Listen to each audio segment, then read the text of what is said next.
Hey gang, let's check in. How are ya? How's your training going? What are you working on these days for yourself specifically? Talk to me. Well, let's chat it out. Like, I'm in my no season. I'm like these boundaries, and a lot of no's are happening right now. Like, I'm having a big shift in my training.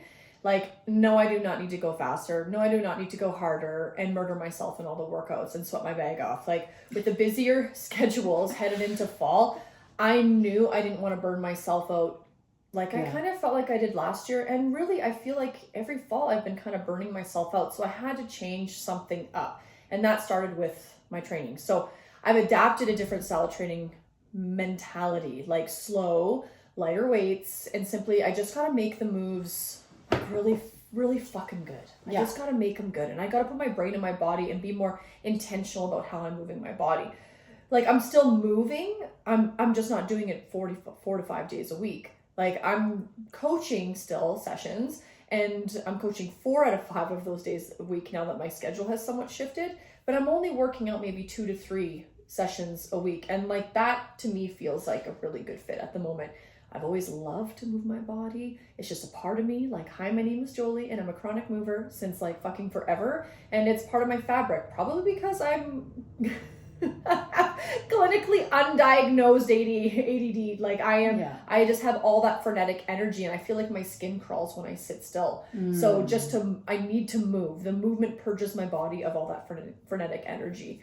And, I also know when I need to start moving my body more too. Like, the bitchiness kicks in, the anxiety creeps in, the joints start to hurt. Specifically, I feel my knees more than anything these days. So really, like, those are my signs, and I try not to let like any of those limits keep me from moving. I know I need to move when they creep in. So when I feel that, I gotta go. Yeah. If that makes sense. Yeah. So, well, and totally it makes sense. And I really admire this about you is that, we have spent a lot of the last decade with this real push drive mentality, strive, go heavier, get stronger, go harder.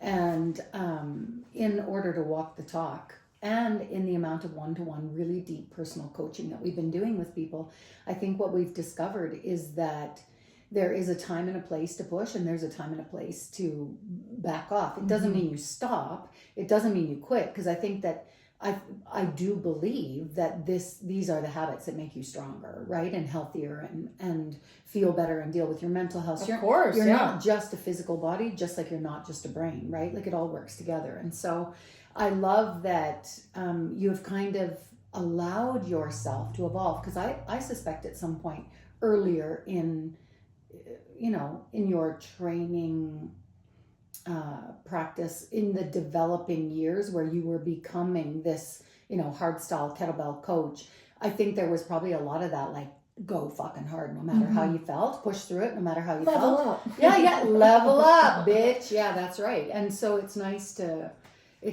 actually go, you know what can I do in this season of my life where, I've got demands other places, but I still need to remain consistent. There is no fucking quit. You can't quit. Like, you could, that is an option. Quitting is an option, but you know what's on the other side of that payoff, right? You know that there is your mental health, your energetic state, your physical health, your cranky knees, like, And last year, this time, I remember I was like 10 days sick. Like, I was so sick October last year. And I was like, that's not fucking happening to me this year. Yeah.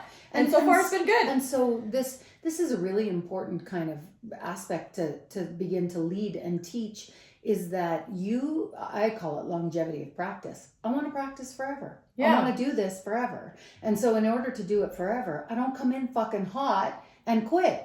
I come in and I do the work consistently. I become a student of the process. Yeah, totally. Yeah, sounds cheesy, and that's true, right? Like, because and it's going to change as I change.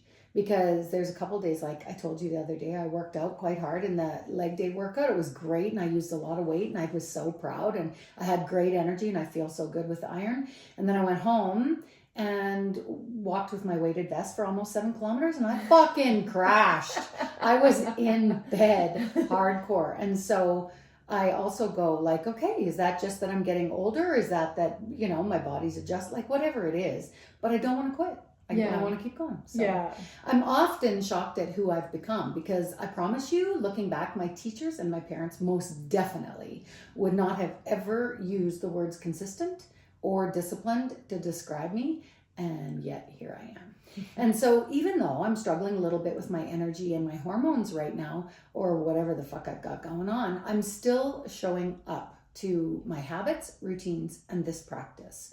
I feel like I'm evolving a bit, but I'm kind of choosing to trust that it's just a stage that I'm going through, and that I'll find my way into the next version of myself and my physical training practice. I love that. I definitely could improve my cardio for sure. And that will require some discipline to do. Yes. And it's funny that, we laugh about that because we just made a Halloween reel yesterday at the end. It was like, yes, we could use more cardio. Both of us were We're like, woo! woo! It's been a while since we've done a kettlebell flow. Anyways, while you might believe you just need to get motivated, a lot of us were just like, I just gotta get motivated. When that motivation lightning zap hits me my brain, or you find someone, like, I do this because they got me into it. I need them. I need someone else to keep me accountable. Like, there's more to it than that. And what we hear, what it sounds like, and we've said this before, is somebody will reach out and say, I need you. I need to get my shit together. Yeah. So I need you. And there is a role that coaches have in accountability, of course, but there's more to it than that. Yeah, if motivation was enough, you'd check all of the wish boxes by now. Motivation, really, guys, it's not consistency. Accountability is not even consistency. Although there are benefits to having an accountability partner, obviously Kim and I have run a business for almost 3 years as accountability partners. Totally. But there's days she's training by herself and doing her own, and I'm doing my stuff and doing by myself. Yeah. But we're here together. Yeah, sure. But I'm not. But we're working on our own shit. You're not checking up on me, going, "Hey, bitch, did you get your stuff done?"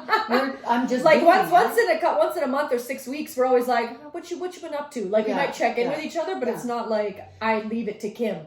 Yeah, that's right. And so I like that topic actually, Joe, because I don't think we've ever talked about that.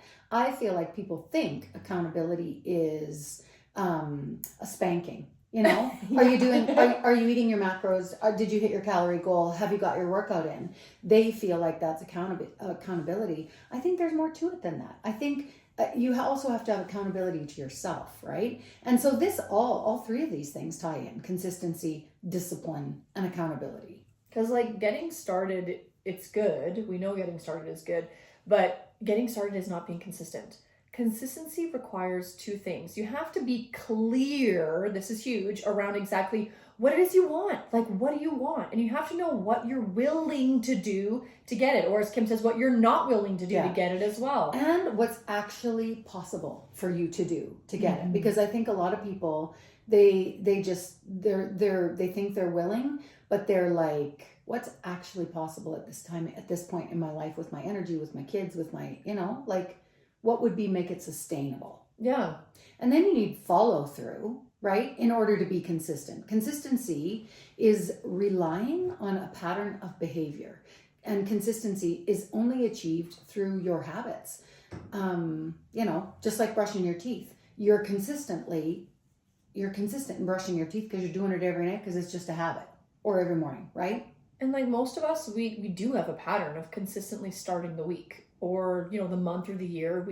It's January 1st, I do this, or, it's a new month, I got to focus on this, or it's Monday, I do this on Monday, or Sunday, I do this.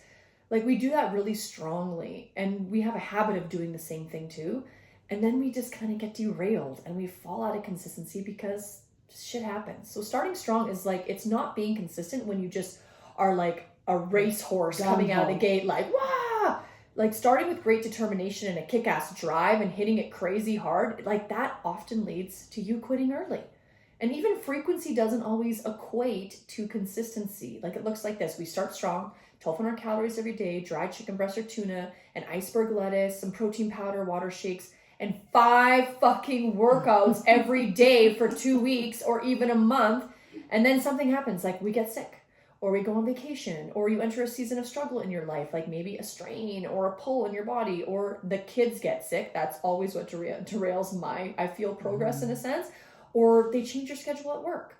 And so we quit eating well and we decide moving is too much for our brains and bodies to manage, and we just end up giving up. Because a lot of that is us trying to come back to say those workouts of 5 times a week, and now we just like, we feel weak and we suck and what's the point? I was here and now I'm there and like it's yeah. And I was going 5 days a week, so I might as well not go any now because I can't go 5 days a week. And that doesn't even make sense. No, exactly. Like, not only do we never attain consistency, we pattern the belief of that we're not capable of being consistent. The pattern of starting strong and quitting early, it keeps us from ever getting consistent and staying consistent, or from getting what we say we want, or from living up to our own potential. So what's the one thing you need to know to get consistent in any aspect of your life? And that is, and we've talked about this lots, and you're never going to not hear us talk about it, the base of consistency is all in your head. It starts with your thinking. It doesn't actually begin with discipline, drive, motivation, or tenacity. Consistency starts with your thoughts. Example, I'll do better tomorrow. It's too late. What's the point? It doesn't matter. I'm too scared. I'll never be able to get it. I've already blown it. I'll start again after the holidays. Or this one bite or one drink won't hurt. These innocent little sentences are all examples of thought patterns that drive our behavior. This is the think, feel, do cycle in action, right? We think I'm too busy and we feel overwhelmed. And so we quit early. We give up, we self-sabotage, we order takeout, we cancel our workout, and opt for pajamas and a Netflix, right? I promise we'll do a future podcast on knowing the difference between I need true rest, I need to honor my body, and when to listen to our body, or whether I'm just talking myself out of what needs to be done. Because there's a difference there. There is. Sure. Yeah. Like, how do I know, how can I differentiate between I'm truly exhausted and I need to honor my body's needs and I'm just being a little bitch, right? Truth, though. Truth. And when we speak, we're always speaking from our own perspective, us. Like, that's how we would talk to ourselves, just so you know. I actually need to practice talking kinder to myself because I'm like, fucking Kimberly Ann, get your shit together. Well, like, the trouble is, like, we're always focused on behavioral change, like behaviors, like trying to force ourselves to do the things before we adjust our own thoughts about it. Like, to get consistent behavior change, that's the desired endpoint, but it's not where we need to start. When you have behaviors that you want to change, we have to think about the ways we are consistently letting ourselves off the hook, like your excuses, self-sabotaging reasons, deeply held beliefs, or mantras, stories that you keep saying in your head, like I just come from a long line of big women, or fucking right. Whatever. Yes. Okay, I'm sorry with all the F-bombs today. I feel like they're excessive, actually. It is a TGI motherfucking F day today. We are TGI MFFing. There is an explicit rating on the podcast. I'll try to tone it down today. I don't know what's up. It's easy to fall off the rails when it comes to food and drinks and training because you know the excuses that work for you. Your brain is tricky, smart. Like, I'm so tired. I deserve it. I need a treat. I don't have time. I'll do it tomorrow. These reasons feel perfectly justified. They're real to us in our brains. And our life does seem really busy and our body does feel tired and we do feel like we deserve it and we could always do it tomorrow. But these thoughts are not facts. They are just brain noise. They're brain statements. Yeah, I kind of always view those brain statements and brain noise as like homeostasis if it could talk.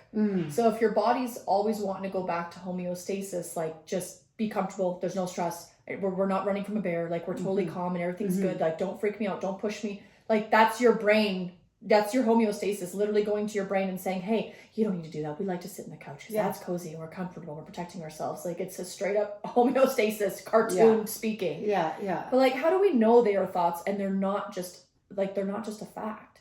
Because like, I've had clients with a lot of kids and a full-time job who is a volunteer and has like no trouble planning and prepping meals and getting to the gym at early times in the day. And I've had clients who have one kid or no kids, they work full time and they never plan or prep their food, and who regularly intend to get into workout, but like they never do. And so this is perception over strategy. Like Yeah. this is thought before fact, and it's the way our brain interprets our life. But these thoughts and beliefs are problematic for us because they're the thoughts that you're having that are keeping you from getting what you want. Like they feel real and they are completely the only thing that is in the way of you doing what you say you want. Yeah, because like you can plan it, you can schedule it, you can read about it all you want, you can talk to your friends, you can announce on Facebook, you can feel inspired to do something, but none of that is going to happen unless you add in action. Mm-hmm. This is where discipline comes in, because our thinking drives our behaviors. We know that. Our thoughts determine what we do or what we don't do. And so consistency, it has to be built with discipline. Consistency requires discipline. They are sisters. Discipline is a form of self-management and self-control, or even self-restraint in a way. Like these terms have negative connotations. People think discipline is restrictive or controlling or regimented, but it's not. Well, I love Jocko Willink. He has a book that's called Discipline Equals Freedom, and I bought it years ago. But the basic concept of that statement, discipline equals freedom, is that only through discipline you can actually find true freedom. So for example, being disciplined with your physical training creates a body that is free to do whatever you desire to do with it, right? To whatever level you want to be able to do the thing. Maybe it's run a marathon, or maybe you want to hike the West Coast Trail. But discipline is also needed to manage and overcome special health challenges or circumstances. Without discipline, it's almost impossible to overcome the challenge of change and struggle and a lack of motivation. Like, think of discipline with money. If you can be disciplined with your savings and your spending, then you can attain a level of freedom that many people will never have. So if you struggle to be disciplined, you are a raft adrift on the ocean. You get pushed around. You don't get very far. It feels free to be a raft on the ocean, but it actually probably isn't creating the kind of freedom you want. You're not free to go where you want. You're not free to do what you want. Yeah, just it feels free to be unencumbered by rules or strategy or planning, but your freedom is aimless and random. Like doing the thing when you don't feel like it. Mm-hmm. There's so many times I've come into workouts, I'm like, just get on the floor, Jolie, just get on the floor. Mm-hmm. And at the end, you never regret it. Mm-hmm. Like doing the thing even when it's hard, doing the thing even when you have FOMO is where the gold is. Like for instance, tonight we have a coach's or a parent party for a hockey team for my kid tonight. And I have a little FOMO that I'm not going because I want to be a part of it, but I know my discipline requires me to be at home so I feel better with my health. Like that's what we're talking about. FOMO's there. You got to choose you. It stings in the moment and you think you're going to be limited. Like I feel, maybe my husband may feel, oh, we're a little limited, but like we're actually creating something so much bigger that like not many people can see. I'm going to be rested for my kids' hockey game tomorrow in Thorsby, which is an hour away. Like we're going to be better humans being there as opposed to going to that tonight, for an example. Right. Exhausted, tired. Yeah. Go ahead. Sorry. Yeah, no worries. This is hard enough. Like when your days feel smooth and settled, but it feels like extra hard, it's not impossible. When your life feels strained and tough, it's going to feel impossible to sustain. And discipline and consistency require you to follow through no matter how you feel. Exactly. Like it means sticking to something even when life gets complicated or things change, because the road to getting better isn't always going to be smooth, guys. Like it's an up and down graph. There's no straight line. It's progress over perfection. There's going to be moments of pain. There's going to be hurt. There's going to be shame. There's going to be guilt. Unfortunately, there might be grief. Like you may have a fight with your spouse. Those are hard weeks, and you may have a rift amongst people in your friends group, or a text message that was sent wrong, or a family member might be struggling with their health, like, or worse, you could have lost someone close to you, but this is life. I think the sad thing is that we end up waiting around for a time where things settle down a bit, or life isn't so crazy, or a time where you think you can be guaranteed that none of these feelings or things won't happen to you or around you. But all we end up doing is putting off what we say we want because life is messy, and it keeps providing us with obstacles. So knowing that life is unpredictable is the first step in redefining consistency for yourself. Life is always going to be full of surprises.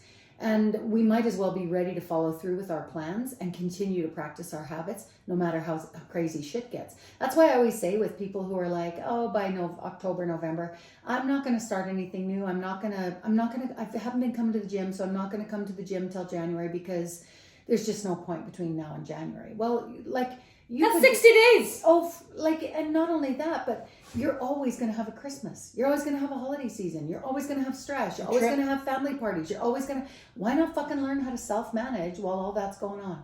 Why not learn how to cope with yourself and honor yourself and discipline yourself and enjoy holiday season? Like, there's so many ways to look at that, right? Like, in order to stay committed to the way I want to feel, I have to be willing to do less when I have to and do more when I can, and remain consistent in feeding myself and staying true to my sleep schedule, not quit. If every time I encountered a blip in my life, I decided today wasn't the right day to eat smart or go for a walk outside, like, fuck, no part of me wanted to walk to work today at -3 with a snowfall wall, sky that's blocking out the sun. And yet I got a goal of just walk steps, not for any reason other than I got a goal of walk steps. Yeah, as it's getting colder. Yeah. Like, if I decided that today wasn't the right day to eat smart or get my workout in or add a short, walk, I'd have quit this whole thing 12 years ago. And then where would I be? 12 years. Yeah. Amazing. Amazing. When you think about it. That's consistency, bitch. Yeah, time flies, man. And that's another thing. Like, time flies, 12 years. And like you just said, where would you have been? 12 years had you not made that decision, where would you have been today in 12 years? And 12 years of not doing it perfectly. Yeah. Like 12 years failing forward. Of Christmas and over drinking and overeating and coming back to it and getting my workouts and getting injured and going to physio and getting sleep and being sick and kid stress, and that's life. So like, when life pops up, when things don't go as planned, like, we can use these moments as lessons for the future. Instead of getting up and just throwing in the towel, we can think about what actually went wrong, like how we reacted, a little emotional regulation there, what thought patterns arose during that time, and really how can we do better next time.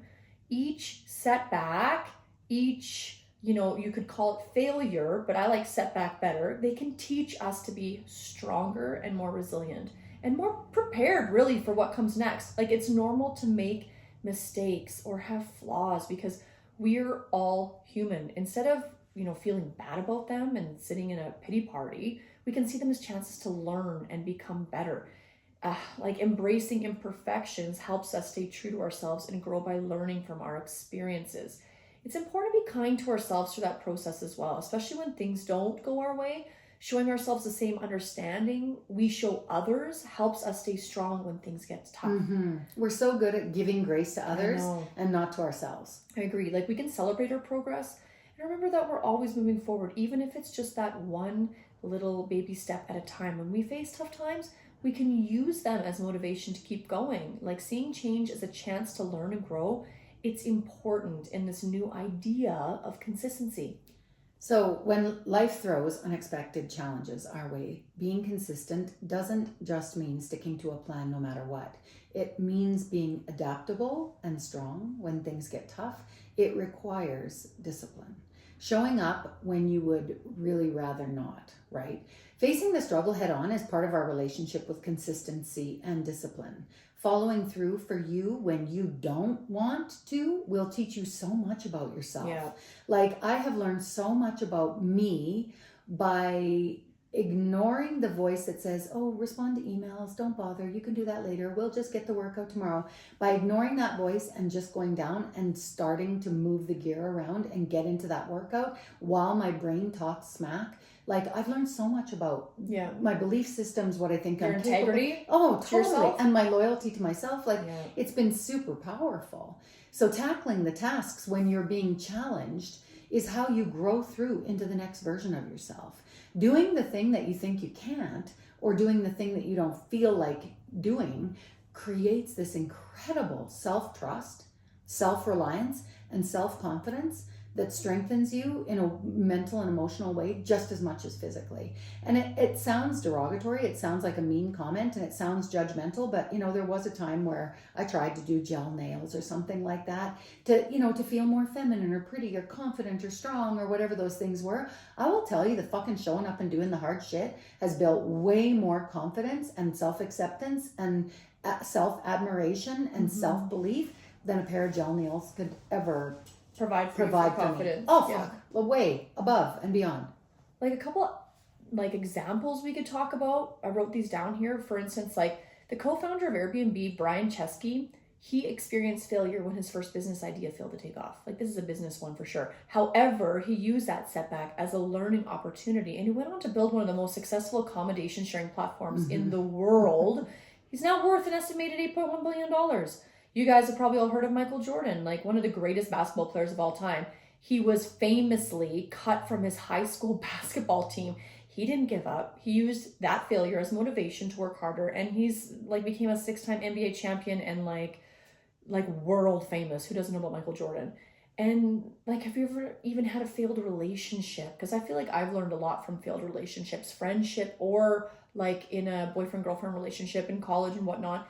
They offer you an opportunity for personal growth and self-discovery in so many different ways. People often learn more about themselves and their needs through the process of understanding why a relationship didn't work out. That self-awareness can lead to healthier, more fulfilling relationships in the future. And I truly think they have. I try not to look at some of those interesting relationships I've had and been like, oh, what a time in my life. I'm like, what did I learn from that? I learned a lot from that. So by making those mistakes, instead of thinking you're a failure, because I know it's a natural human thing to do to feel like you're a failure, your brain actually pays more attention to what went wrong when you think you're a failure. Analyzing, assessing, preparing you for the time you end up in the same situation. It just wants to protect you again for the next one. You learn from it. I always find that stories, there's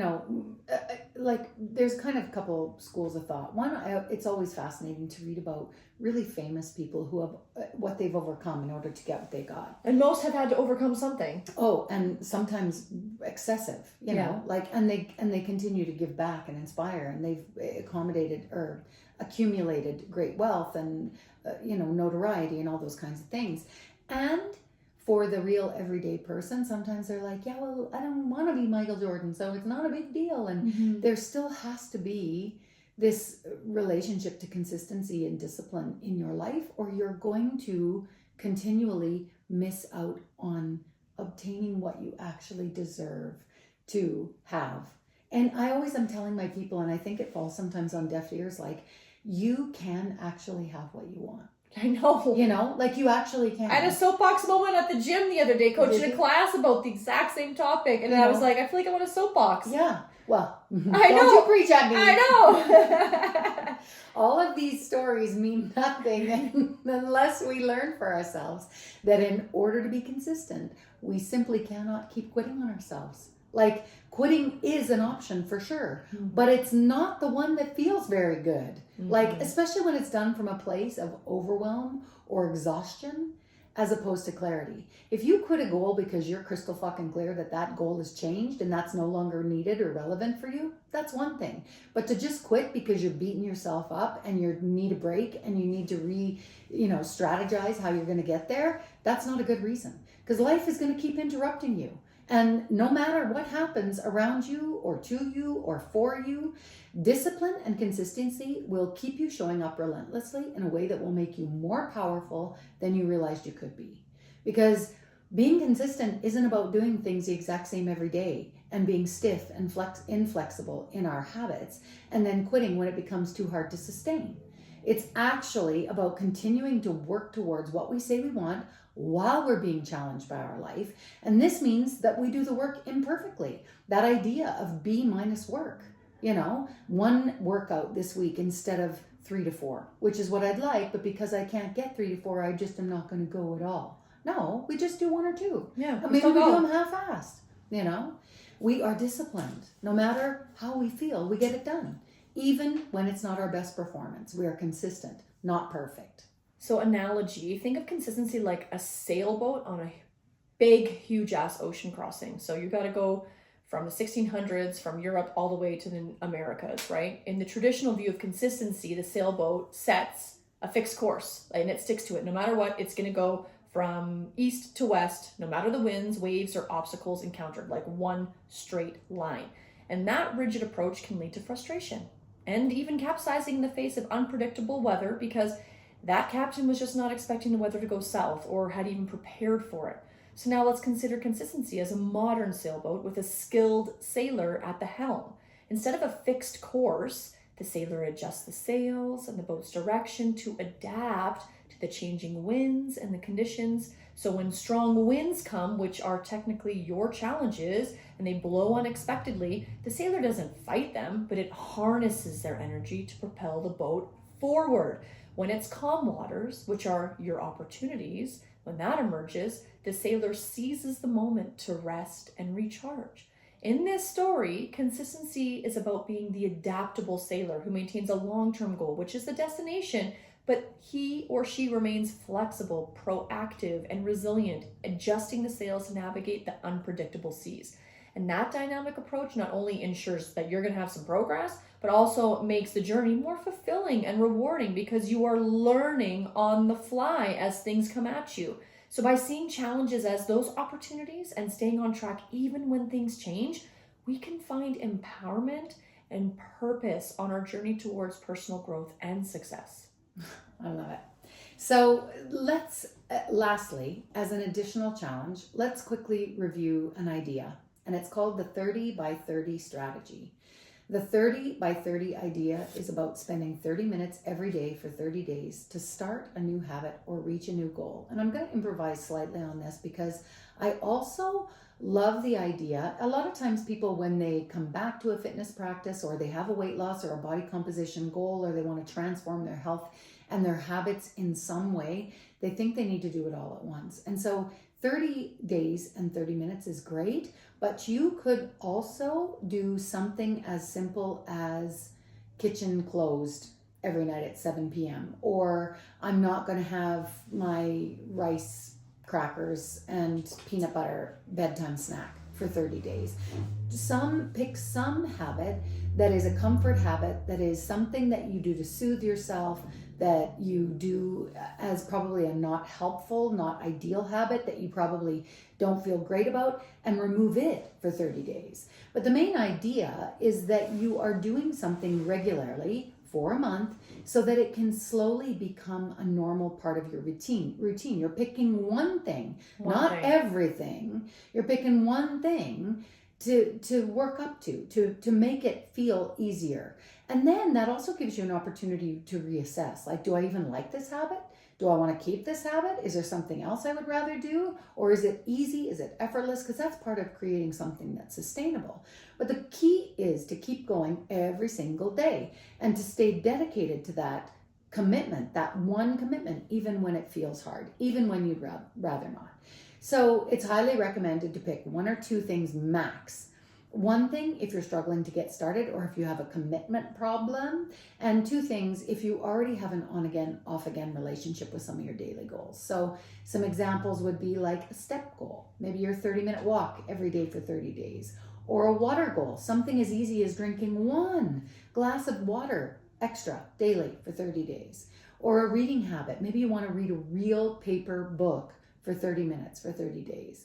Or a gratitude journal where you're acknowledging 3 things that you're grateful for every night for 30 days. Whatever it is, once you've selected what you want to do, you are going to dedicate yourself to 30 days of practicing only that thing, even on the days where you don't want to do it. Like, you still just show up and do it. And so this is discipline and it's consistency, the sisters you want to be best friends for life with. Mm-hmm. So thanks for being here, guys. Thanks for being here with us. If you're loving the podcast, please consider leaving us a 5-star rating and review, as it helps people just like you find us. And in an upcoming episode, we'd love to answer your questions, like anything goes: training, nutrition, lifestyle, personal questions about Kim or I, send them to us by email, which is info@ironlabinc.com. And we'd love to hear what you would love to hear about in an upcoming chat. Yeah. And hit subscribe so you never miss an episode. Thanks for being here. Bye-bye.